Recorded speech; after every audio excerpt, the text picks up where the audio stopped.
When we look at global conflicts, we often fall into the habit of placing them in separate boxes. One war in Europe, another in the Middle East. Different causes, different actors, different consequences. It feels cleaner that way, easier to understand, but the truth is rarely that simple. And right now, that way of thinking is becoming dangerously outdated. What we are witnessing is not just two independent wars unfolding at the same time. We are watching the gradual merging of strategic interests, where actions in one region are beginning to shape outcomes in another. The war in Ukraine and rising tensions involving Iran are becoming threads in the same geopolitical fabric. And if we fail to see that connection, we miss the bigger picture entirely. At the core of this shift is a fundamental reality. Modern power is no longer confined by geography. Influence travels through alliances, through resources, through economic pressure, and through military cooperation. When one conflict intensifies, it doesn't stay contained. It sends ripples across the global system. Those ripples are now reaching from Eastern Europe deep into the Middle East. Think about it from a strategic mindset.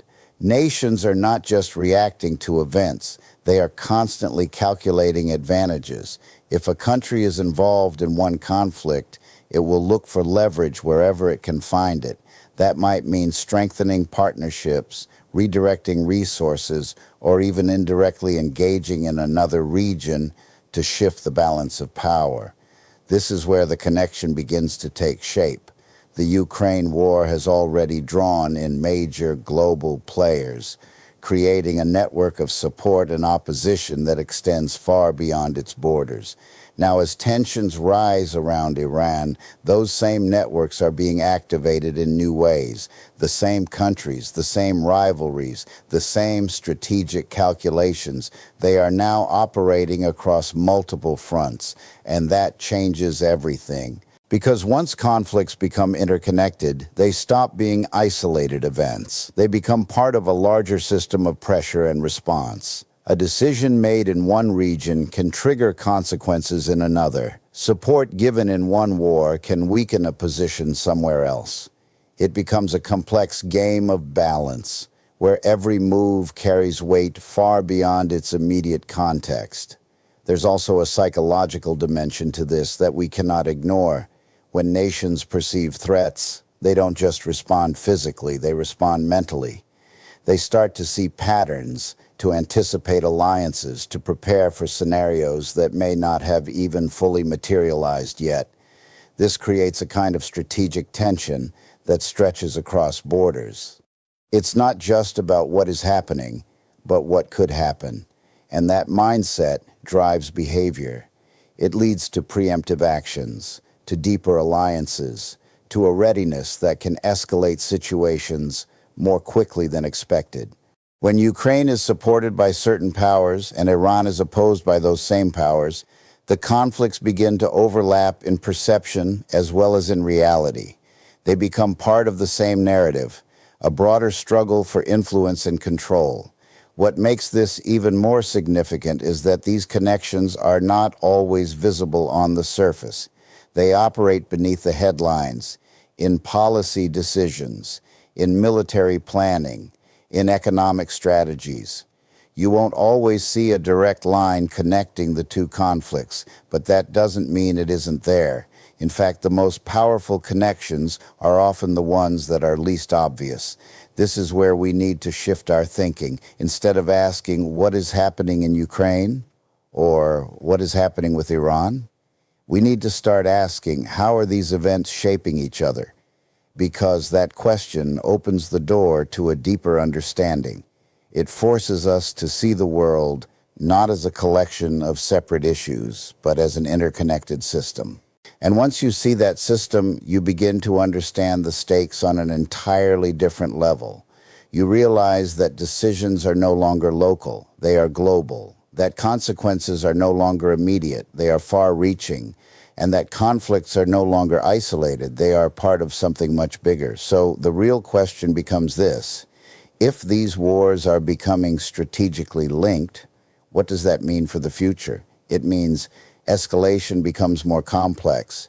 Resolution becomes more difficult, and the margin for error becomes much smaller, because when conflicts connect, the world doesn't just get bigger, it gets tighter, more interdependent, more fragile, and that leaves us with something to think about, something we cannot afford to ignore. When one conflict can shape another, we are no longer dealing with separate wars. We are dealing with a single evolving global struggle. Now, once we understand that these conflicts are becoming strategically connected, the next layer reveals something even more tangible, something you can measure, track, and feel in real time. And that is the movement of resources. Because war, at its core, is not just about ideology or territory. It is about capacity. It is about who has the means to sustain pressure, to defend, to endure. And here's the reality. Those means are limited. There is no infinite supply of weapons, no endless pool of funding, no bottomless reserve of political attention. Every nation, no matter how powerful, operates within constraints. And when multiple conflicts demand those same resources at the same time, something has to give. This is where the connection between Ukraine and rising tensions involving Iran becomes unmistakably real. Because as focus shifts toward the Middle East, resources, both material and psychological, begin to shift with it. And Ukraine, which has relied heavily on consistent external support, starts to feel that shift in very practical ways. Think about the nature of modern warfare. It is highly specialized.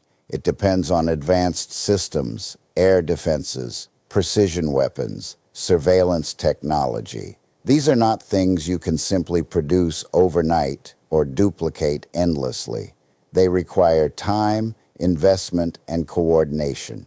And when another conflict emerges that demands those same systems, the supply chain doesn't expand instantly. It gets divided. So what happens when two critical fronts are competing for the same tools of survival? You start to see delays, you start to see difficult choices, you start to see prioritization. And prioritization in the context of war is never neutral. It reflects strategic judgment. It reflects perceived urgency. It reflects where decision makers believe the greatest risk lies at that moment.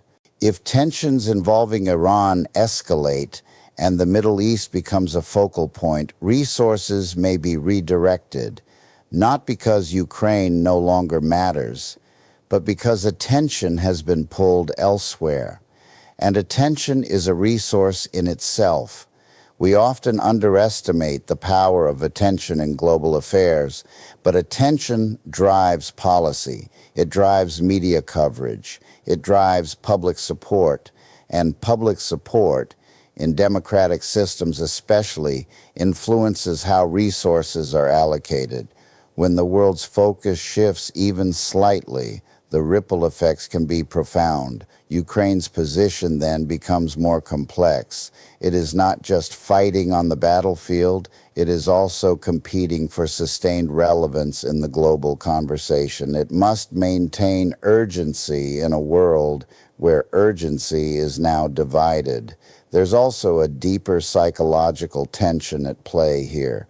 When leaders are faced with multiple crises, their decision-making framework changes. They begin to think in terms of trade-offs, not ideal solutions, but necessary compromises. And those compromises can shape the trajectory of a war just as much as any single battle.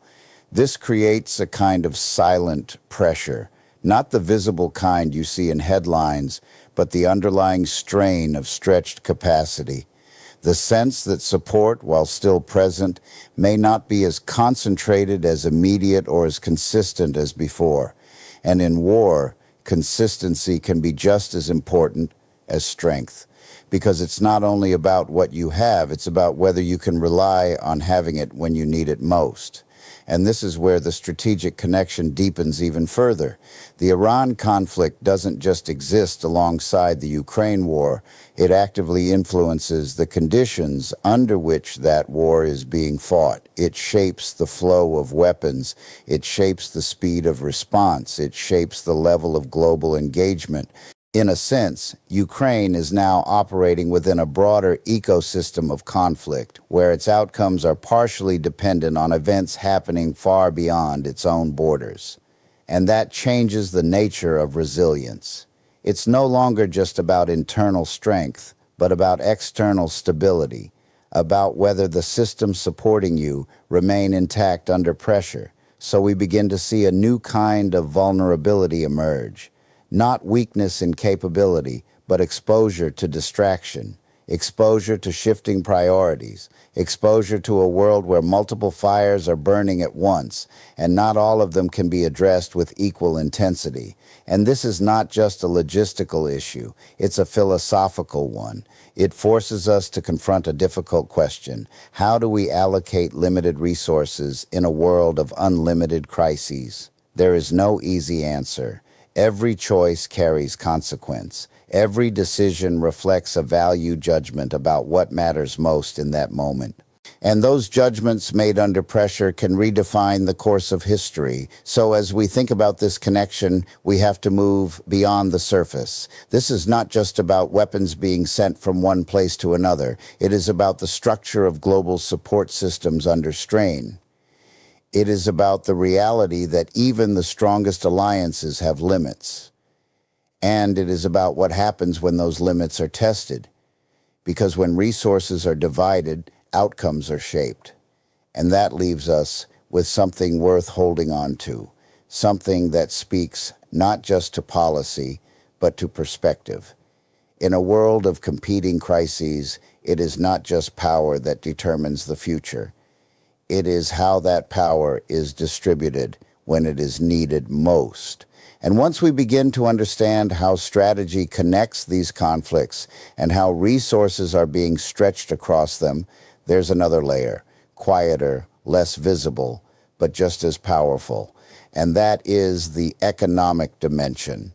Because wars are not only fought on battlefields, they are sustained, prolonged, and sometimes even decided by economic forces that operate far beyond the front lines. Now think about this carefully. When tensions rise in the Middle East, particularly involving a country like Iran, global markets react almost immediately, not out of emotion, but out of expectation. There is a deeply ingrained understanding in the global economy that instability in that region threatens energy supply. And when energy supply is threatened, prices go up, oil becomes more expensive, transportation costs rise, inflationary pressures increase, and suddenly what began as a regional conflict starts to affect the entire world. But here's where the connection becomes strategically significant. Higher oil prices do not impact all countries equally. Some suffer under the weight of rising costs, while others, particularly those that export energy, find themselves in a position of unexpected advantage. And among those countries is Russia. Now, this is where we have to look beyond the surface and think in terms of systems. Russia's economy, especially under the strain of sanctions, depends heavily on energy exports. Oil and gas are not just commodities, they are lifelines. They generate revenue, sustain government spending, and provide the financial backbone that supports its military efforts in Ukraine. So when global oil prices rise due to instability involving Iran, something paradoxical happens. A conflict that appears geographically distant from Eastern Europe begins to indirectly strengthen Russia's economic position. It gives it more financial breathing room, more resilience, more capacity to endure. And endurance in war is everything, because modern conflicts are rarely short. They are prolonged, drawn out, and dependent on the ability to sustain effort over time. It's not just about who strikes harder, it's about who lasts longer. And economic stability plays a central role in that equation. At the same time, the countries supporting Ukraine, many of them in Europe and beyond, begin to feel the pressure from rising energy costs. Their economies tighten, their populations face higher living expenses, and with that comes political strain. Public opinion becomes more sensitive. Governments are forced to balance external commitments with internal stability. This creates a subtle but powerful shift. Support for Ukraine may still be present, but it is now operating under greater constraint. Every decision to allocate funds or resources becomes more complex, more debated, more scrutinized. So you start to see how the economic ripple effect works. On one side, rising oil prices indirectly strengthen Russia. On the other, they place additional strain on those backing Ukraine. It's not a direct transfer of power, but it is a shift in balance. And what makes this even more profound is that it happens without a single shot being fired between these regions. No direct engagement is required. The connection operates through markets, through pricing, through global dependency on energy. It is influence without confrontation. This is the nature of modern power. It is often indirect. There's also a psychological layer to this economic reality. When a country begins to feel financially strained, its decision-making changes, risk tolerance decreases, priorities shift inward, leaders become more cautious, more focused on maintaining domestic stability, and that can affect how consistently they engage in external conflicts. So again, we are not just looking at numbers on a chart. We are looking at how economic pressure reshapes behavior, how it influences alliances, how it alters the rhythm of support in a war that depends heavily on that support. And for Ukraine, this introduces another level of uncertainty. It is no longer just navigating the battlefield. It is navigating a global economic environment that can either reinforce or undermine its position, depending on forces far outside its control. This is what interconnected conflict truly looks like. Not just shared strategy, not just divided resources, but overlapping economic consequences that quietly, steadily reshape the landscape of war. And if we step back for a moment, we begin to see the deeper philosophical question beneath all of this. In a world so interconnected, can any conflict truly be contained, or does every crisis, no matter where it begins, eventually become part of a larger system that affects us all? Because that is what we are witnessing here, a chain reaction. One region influences another, which in turn shifts the balance somewhere else. It is a continuous loop of cause and effect, where the boundaries between conflicts become increasingly blurred. And in that kind of world, understanding becomes power. The ability to see connections where others see separation, that is what allows us to anticipate, to adapt, and to respond with clarity. So as we reflect on this, we are left with something that cuts deeper than economics, deeper than strategy. In a globally connected system, the true impact of a conflict is not where it begins, but where its consequences are felt. And when you bring all of this together, the strategic overlap, the competition for resources, the economic ripple effects, you begin to see that something deeper is happening, something that goes beyond pressure, beyond reaction. You begin to see transformation, because in the middle of all this complexity, Ukraine is no longer just a recipient of global support. It is evolving into something else entirely. It is becoming a contributor, a participant, in many ways, a new kind of global security actor. Now pause on that for a moment, because it's a significant shift.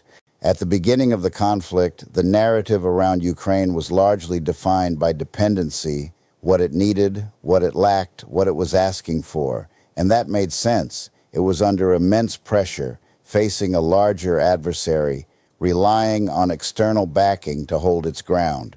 But over time, something changed. Through necessity, through adaptation, through constant exposure to high-intensity conflict, Ukraine began to develop capabilities that are now among the most advanced in modern warfare, particularly in areas like drone technology, battlefield innovation, and real-time tactical adaptation. And here's where the connection to the broader global landscape becomes clear. As tensions rise in other regions, especially in the Middle East, Those capabilities are no longer confined within Ukraine's borders. They become valuable beyond the original conflict. Other nations begin to observe, to learn, to engage. Knowledge starts to move, expertise starts to transfer. So now, instead of being only a recipient of military support, Ukraine is also becoming a source of it, not necessarily in the form of large-scale deployments, but in something just as powerful, experience. Because in modern warfare, experience is currency. It's one thing to have advanced technology. It's another to know how to use it under pressure, how to adapt it in real time, how to integrate it into unpredictable environments. And that is exactly what Ukraine has been forced to master. This creates a new dynamic, a shift from dependence to interdependence. Now, other countries, particularly those facing emerging threats, may look to Ukraine not just as a place of conflict, but as a source of insight, a testing ground for strategies, a partner in understanding how modern warfare is evolving. And this has profound implications, because it means the conflict is no longer just shaping Ukraine. It is shaping global military thinking. It is influencing how nations prepare, how they train, how they anticipate future threats. The lessons learned in one war are now being applied in others. This is how local conflict becomes global influence. There's also a deeper psychological transformation happening here. When a nation moves from a position of reliance to a position of contribution, its identity shifts. Its sense of agency changes. It is no longer just reacting to events, it is helping shape them. And that shift matters, not just for strategy, but for perception, because perception influences power. When a country is seen as capable, adaptable, and innovative under pressure, it commands a different level of respect on the global stage. Its voice carries more weight, its role becomes more defined, and its presence in international decision-making grows stronger. So now, as conflicts emerge elsewhere, including those involving Iran, Ukraine is no longer on the sidelines of global security conversations. It is part of them, actively, meaningfully, and increasingly. And this brings us back to the idea of interconnectedness, but now we see it from a different angle. It's not just that conflicts are influencing each other through pressure and limitation. They are also connected through learning, through adaptation, through the sharing of capability. One war feeds into another, not only by creating strain, but by generating knowledge.